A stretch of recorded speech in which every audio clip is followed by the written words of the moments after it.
ഞാൻ ഇറങ്ങാണേ. ബാപ്പ വരുമ്പോ മുട്ടായി ഉണ്ടായിരുന്നേ. ആ, എന്ത് മുട്ടായി മുക്ക് വേണ്ടേ?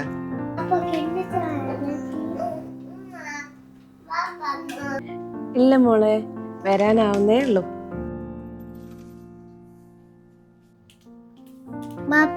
മുട്ടായോടെ മുട്ടായോ?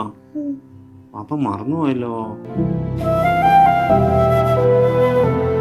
മോക്ക് സങ്കടം. പിന്നെ അത് സങ്കടാവൂലേ? ചെറിയ കുട്ടികളോട് പ്രോമിസ് ചെയ്യുമ്പോൾ അതും കാത്ത് അവരിയ്ക്കൂലേ?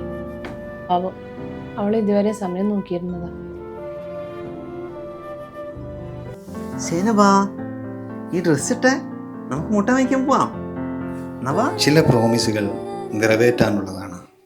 വാക്കാണ് ഏറ്റവും വലിയ സത്യം.